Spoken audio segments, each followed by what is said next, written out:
जय हिंद। मैं अनिल दुबे आजाद। आप देख रहे हैं डीआरएस लाइव टीवी। आप इसे शेयर, लाइक और सब्सक्राइब करें। हाँ, बेल आइकन दबाना न भूलें ताकि आप जुड़े रहें देश दुनिया की खबरों के साथ साथ अपनी लोकल खबरों से भी, जहां खबरें छिपती नहीं दिखती हैं।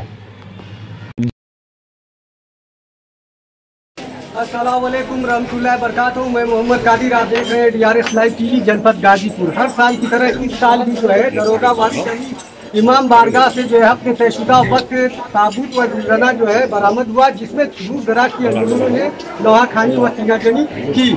वो अपने कदीमी रास्ते होते हुए आगा साहब की इमाम बारगाह में जो है शहर को दफन किया गया, जिसके लेके हम आइए मौलाना साहब हमारे बीच हैं, उनसे करते हैं कुछ सवाल। मौलाना साहब, आपका डीआरएस लाइव टीवी में दिल की गहराई से खैर मकदम है, आप अपना पढ़ते हैं। मैं मौलाना तनज़्ज़ुल इमाम जुमा शहर गाजीपुर।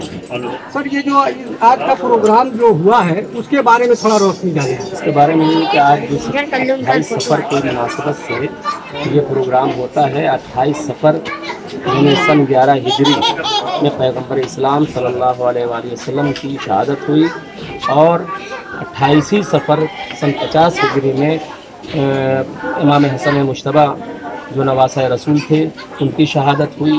तमाम पैगम्बर को भी जहर से शहीद किया गया और इमाम हसन को भी जहर से शहीद किया गया। जहर देने वाली खुद उनकी ज़ौजा जोधा बिन्त अशश जो हज़रत अबू बकर की भांजी थी, ठीक है।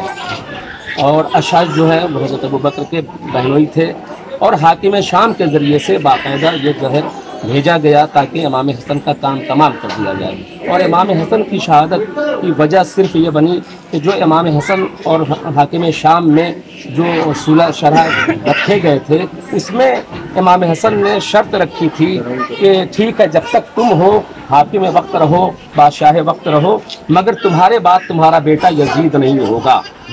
अब ये शराइत तो तय हो गए, लेकिन वो दिन ब दिन उसको ये खतरा था कि अगर मैं मर गया तो फिर जो है बनी हाशिम के अंदर हुकूमत आ जाएगी, वो तख्ते पर आ जाएंगे। लिहाजा वो हमेशा कोशिश में रहा कि किसी तरीके से हसन का काम तमाम कर दो ताकि यजीद के लिए रास्ता हमवार हो जाए और वो तख्ते हुकूमत को संभाल ले हमारे बाद।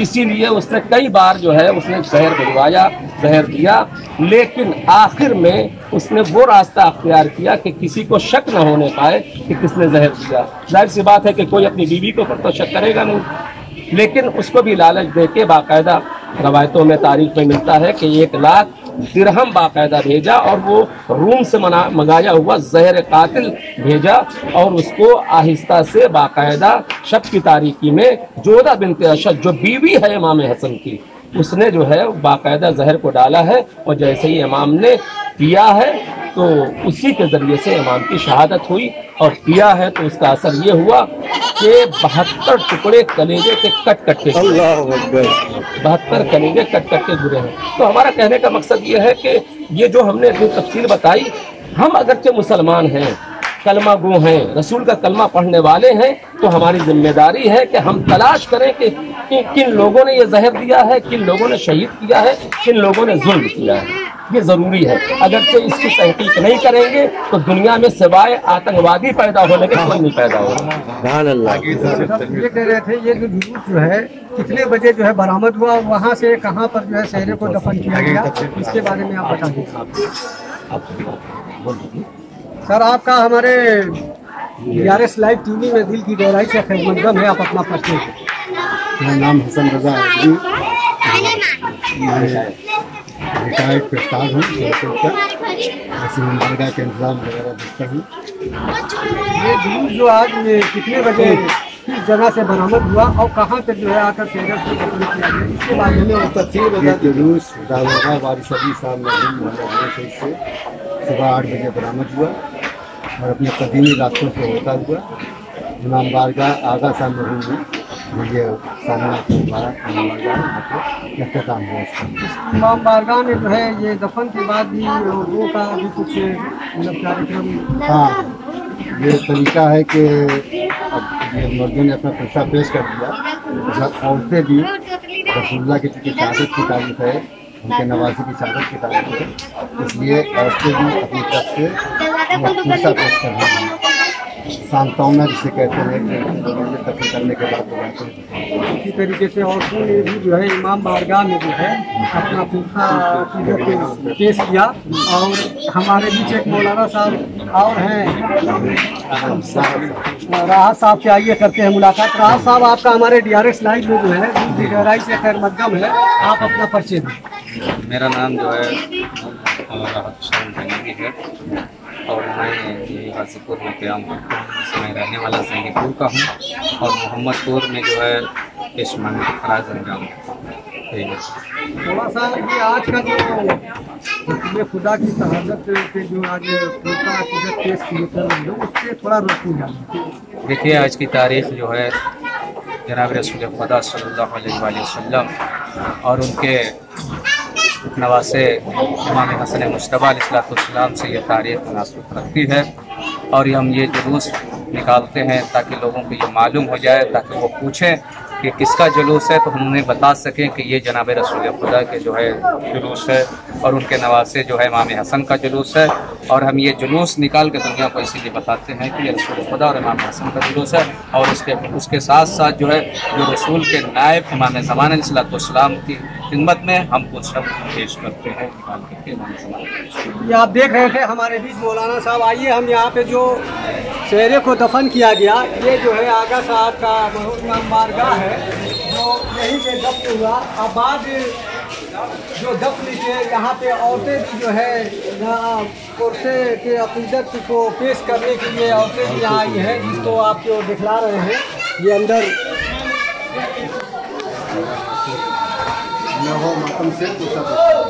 ये औरतें भी जो है नौहा और मातम से जो है अकीदत पेश कर रही हैं। ये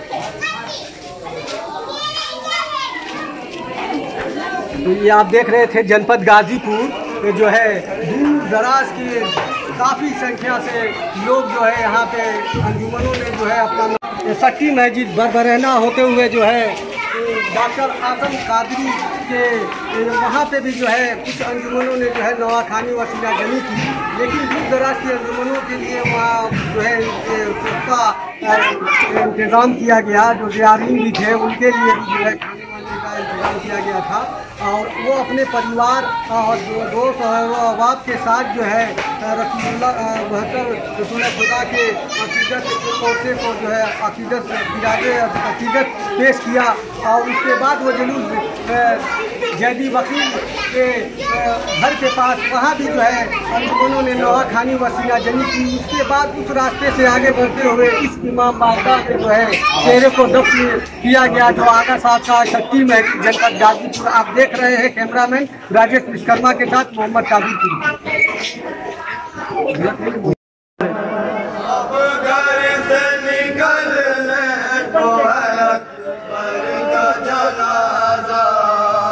हल्के में है सब बीबियों के मादर अकबर, अब घर से निकलने को है अकबर का जनाजा को।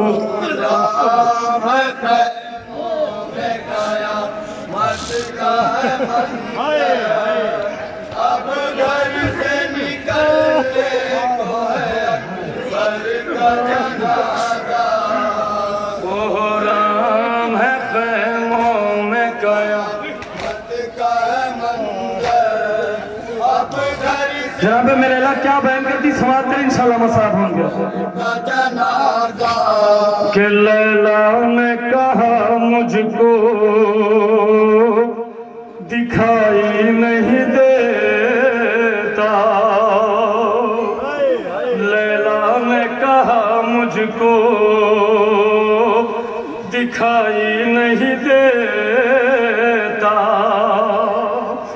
कि अकबर है जहां ले चलो मुझको वही फिजा,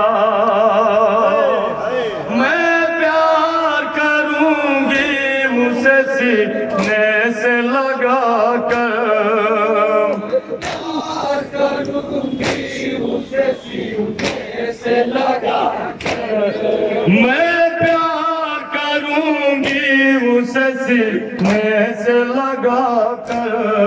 अब घर से निकलने को घर का जनाजा। क्या कैफियत है एक माँ की, समाप्त करें इंशाअल्लाह में साफ होंगे।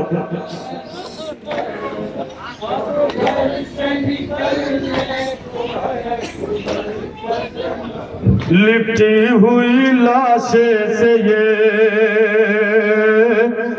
फरमाती थी लैला, लिपटी हुई लाशें से ये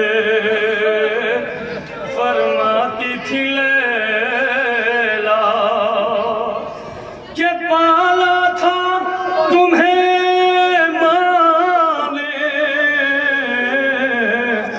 इसी दिन के लिए क्या, मर जाए जवालाल से ना सीने पे खाकर,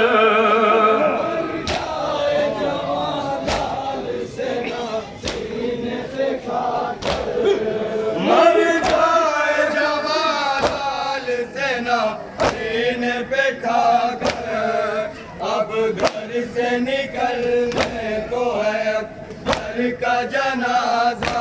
मुँह चूम के बचपन में कहा करती थी लैला, मुँह चूम के बचपन में कहा करती थी लैला कि जब होगा मेरा चाँद ये 18 बरस का, रखूंगी जमाने की निगाहों से छिपा कर, रखूंगी जमाने की निगाहों से छिपा कर, रखूंगी जमाने की निगाहों से छिपा कर, अब घर से निकलने को है घर का जनाजा। लाशे के करीब बैठ के रोती है सकीना, लाशे के करीब बैठ के रोती है सकीना, ये है देखती हज़रात से बहुत भाई का सीना, कहती है कि कुछ बोल दो भाई, कहती है कि कुछ बोल दो भाई, कि कुछ बोल दो भाई,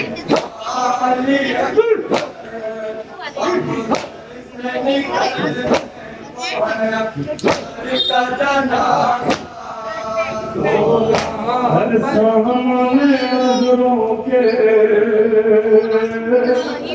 जहाँ बेटे का लाशा है, सामने नजरों के जहाँ बेटे का लाशा ये टूटी है कमर से की, कोई बस नहीं चलता, याद आता है इस हाल में से दिला, याद आता है इस हाल में से दिला, याद आता है इस हाल में से दिला, अब घर से निकलने को है घर का जनाजा। गुलाम है खैमों में कयामत का है मंजर, अब घर से निकलने को है।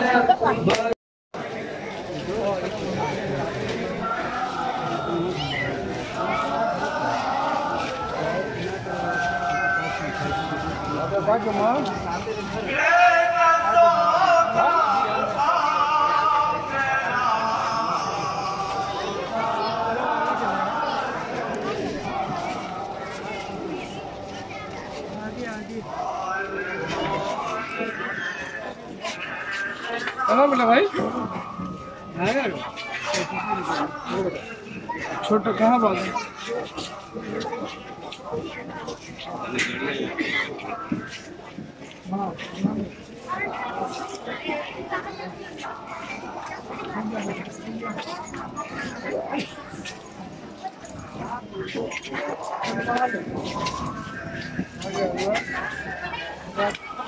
चलोगे पीछे के आगे चलोगे? बता दो तुम्हें काटेंगे हम बता दो।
माशाअल्लाह।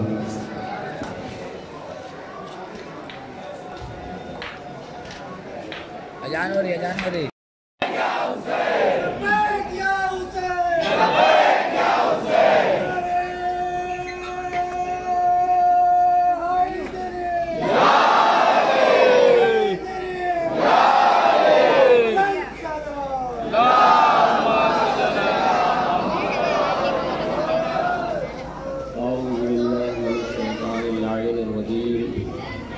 बिस्मिल्लाहिर्रहमानिर्रहीम अल्हम्दुलिल्लाहि रब्बिल आलमीन वस्सलातु वस्सलामु अला अशरफिल अंबिया वल मुरसलीन व अला आलिहि तय्यबीन अत्ताहिरीन अल-मासूमीन अम्मा बअद फ़क़द क़ाल अल्लाहुल हकीम फ़िल क़ुरानिल करीम बिस्मिल्लाहिर्रहमानिर्रहीम इन्ना लिल्लाहि व इन्ना इलैहि राजिऊन।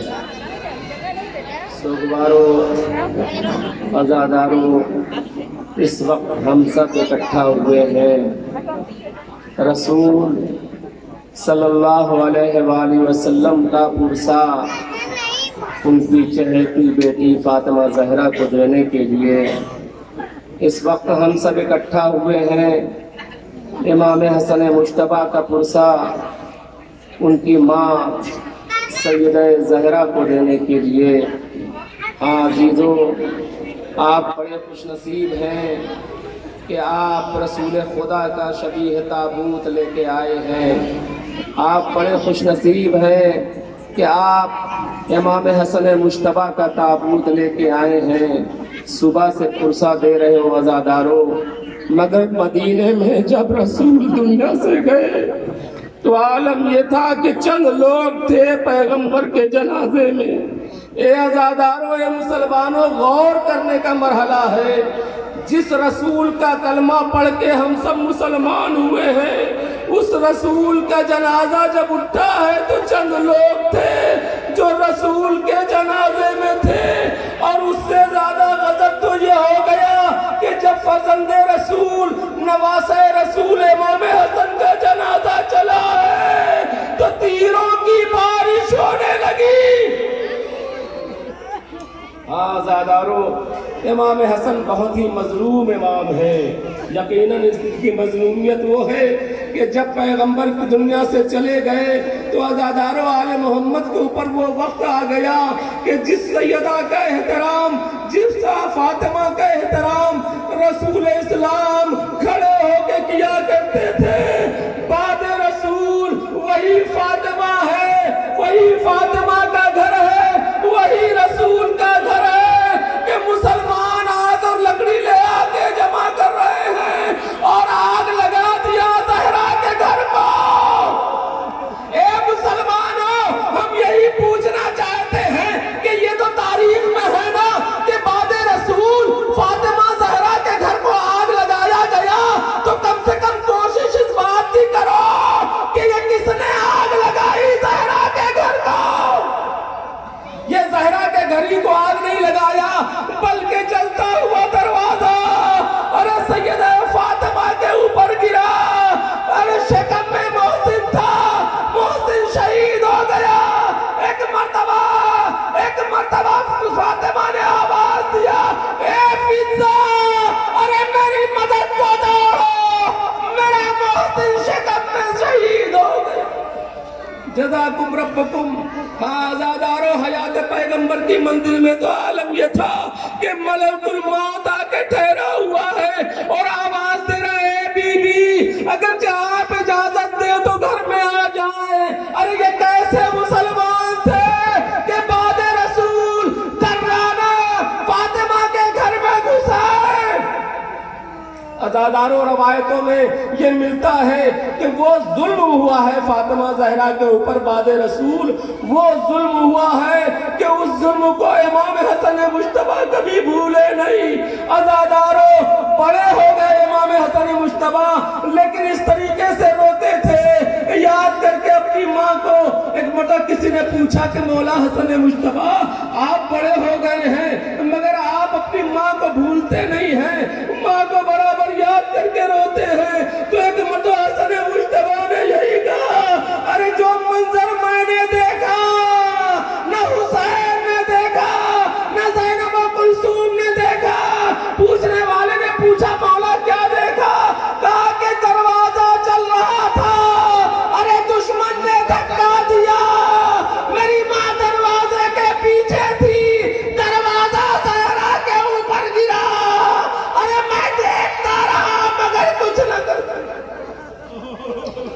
अज़ादारों, अहले बैत के ऊपर बाद अज़ वफ़ात पैगंबर बड़ी मुसीबतें पड़ी, मगर कम से कम मुसलमानों को जो रसूल का कलमा पढ़ते हैं उनको कम से कम ये गौर करना चाहिए, ये सोचना चाहिए, ये मालूम करने की कोशिश करना चाहिए कि कौन लोग थे जिन्होंने फातिमा का घर जलाया, वो कौन लोग थे जिन्होंने इमाम हसन को जहर दिया, वो कौन लोग थे जिन्होंने इमाम हसन के जनाजे के ऊपर तीर बरसाया।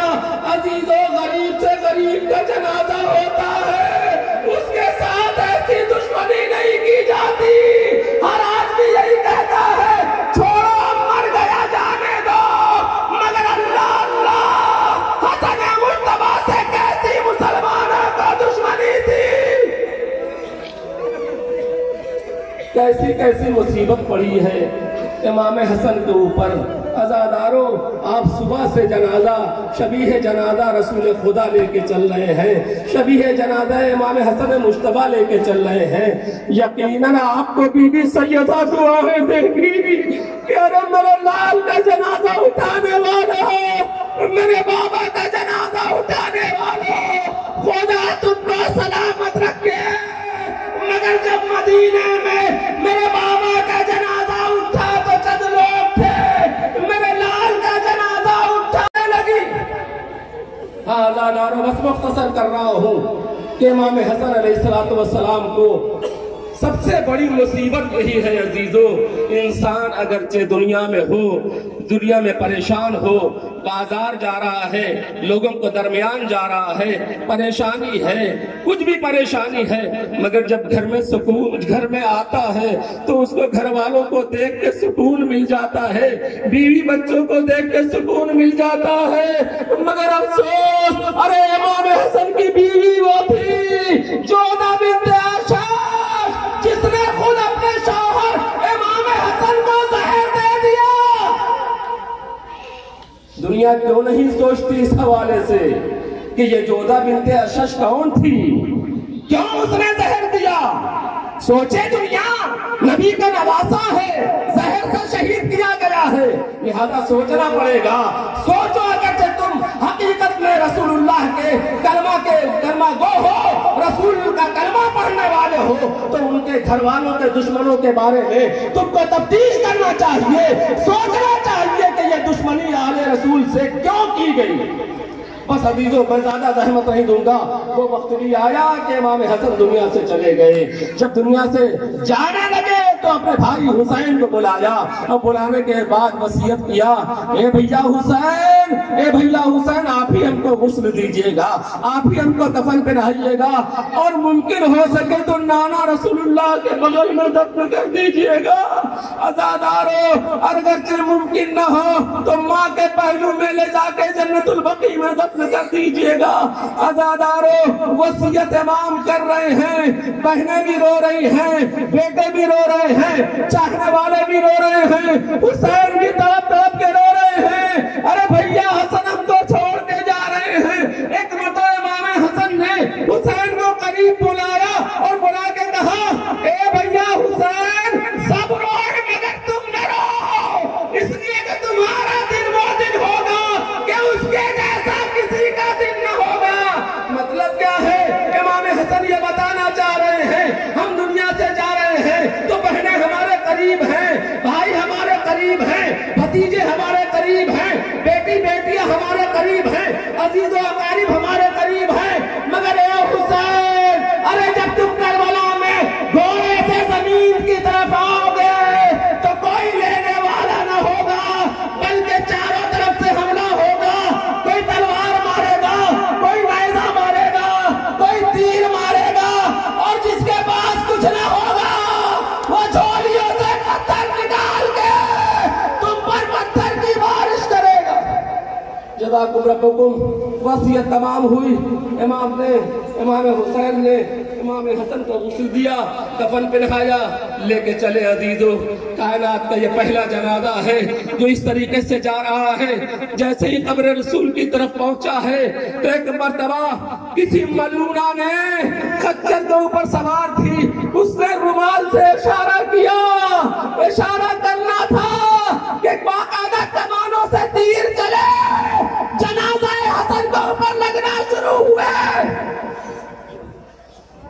इमाम हुसैन ने फरमाया, ये बनी हाशिम के जवानों, वापस इस जनाजे को घर ले चलो, वापस इस जनाजे को घर ले चलो। बनी हाशिम जैसे ही बुले हैं घर ले जाने के लिए जनाजा, अज़ादारों एक मता हुसैन ने देखा अब्बास कहीं नजर नहीं आ रहे हैं। अज़ादारों हुसैन दौड़े हुए घर पहुंचे तो क्या देखा कि अब्बास बाकायदा नियाम से तलवार निकाले हुए बड़ी तेजी से निकल रहे हैं। एक मरतबा हुसैन ने अब्बास के सीने पे हाथ रखा, आवाज गए मेरे अब्बास, अरे ये मदीना है करबला नहीं है, ये मदीना है करबला नहीं है। एक मुर्दा अब्बास ने कहा मौला मौला हसन के जनाजे पे तीर लगा, अब मैं खामोश नहीं रह सकता। एक मुर्दा ज़ैनब ने रोका, हाँ आज़ादारो दोबारा जनाजा घर में आया। क्या आपने तारीख में कहीं सुना है कि कभी घर से जनाजा निकला हो और दोबारा आया हो? ये पहला हसन का जनाजा है कि घर से निकला है तो दोबारा वापस आया। अरे बहनों ने बैठ के जनाजे से एक तीर निकाला और जब तीर निकल गया कफन को बदला गया, फिर जनाजा तैयार हुआ, माँ के पहलू में ले जाकर दफन कर दिया गया। बस आखिरी फिक्रा अजीजों, एक मता रात में ज़ैनब ख्वाब में देखती है कि अम्मा फातिमा आई है और आगे कह रही है कि हे बेटी ज़ैनब, अरे क्या भाई के जनाजे से ऐसे ही